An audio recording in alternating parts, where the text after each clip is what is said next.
आज Bhubaneswar human rights पक्षर Jatni Pipili रास्ता कंटी नोडाल उच्च प्राथमिक विद्यालय बगीचार वृक्षरोपण कार्यक्रम में समाजसेवी अधीर कुमार जेना स्वयंप्रभा साहू सुनीता पट्टनायक वासुदेव सेठी संतोषी चाली एडवोकेट उषा देवी शुभलक्ष्मी महांती जितरंजन दासों सहित विद्यालय शिक्षक शिक्षयित्री मान जोगदे कार्यक्रम को साफल्य मंडित करते।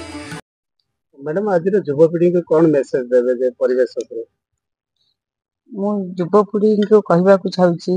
जेहेतु आगु को गले माने अम्लजान बिना जिते गछ ये हो जाऊँगी से लोक मैंने हाकार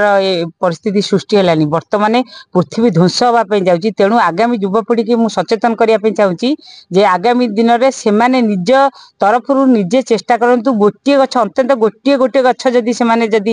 प्रति सप्ताह को लगाते ताहले आगामी दिन में आमर आउ यही समस्या रही आगामी दिन में जो प्रकार प्रदूषण आसूची कि जो प्रकार पृथ्वी ध्वंस होगापी जो प्रकार अंगारकाम्ल गैस भरी जाऊँगी सेगुड़िक सबरू मुक्ति पाइबे। केतोटी गछ आज समुदाय लागिला दीपट स्कूल आमर 40टा पाखापाखि लागिला जेहेतु अल्प माने स्वल्प समय थिला तथापि आमे प्रति सप्ताह रे आमर बासु भाई एवं संतोषी दीदी एवं आमर उषाराणी एडवोकेट उषाराणी दीदी एमाने समस्त मिलित प्रचेष्टा रे आमे प्रति सप्ताह रे गछ लगा पई आम ह्यूमन राइट तरफरु चेष्टा करूछु। कौन कहे सर आज कौन कार्यक्रम आमर आपनकर ग्लोबल वार्मिंग गोटे हो ग्लोबल इश्यू हे जाइछि माने परिवेश भारसाम्य रोनी जो प्रकृतिर माने प्रतिकूल परिस्थिति सृष्टि होछि गछ लगिया प्लांटेशन करवा हूँ वर्तमान हूँ गोटे मुख्य प्रसंग भेरी सेंस माने burning issue of the world तेणुक आम गोटे national human rights protection and anti crime corruption wing तरफ आमर स्वयंप्रभा मैडम जी राज्य सभानेत्री अच्छा वासुदेव बाबू अच्छा आमर ठिकार जे भाई माने स्वर्ण संतोषी भूणी रही आम राज्य जनरल सेक्रेटरी जी रही आमर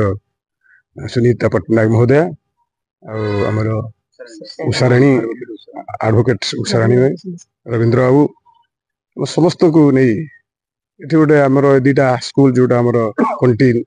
उच्च प्राथमिक नोडाल स्कूल आटा हूँ अनंतपुर हायर प्राइमरी रे वर्तमान वासुदेव बाबू नेतृत्व में संतोषी माँ सब प्रमुख भूमिका नौ सब गछ फच आनी गोटे गछ लगे प्लांटेशन प्रोग्राम जारी रही सर आप देखिए आज को जदि आप 70-80 वर्ष तल को पलैबे प्राय जगह गछ देखा जाता है गछ प्राय जगह काटी दि जाऊँ जोटा कि गवर्नमेंट तरफ कटा जा रास्ता नहीं पुणी लोक मैंने काटिदेली कौन करेंगे ना ना यहाँ तो गोटे गोटे जहाँ कहते गोटे दुर्भाग्य मुझे कहि गोटे दुर्भाग्य जे आम जानी गचर उपकारिता कौन आम पाठ पढ़ी समस्ते अवगत रही प्रकृतिकर भारसाम्य रक्षा करने गचर गुरुत्वपूर्ण महत्वपूर्ण भूमिका रही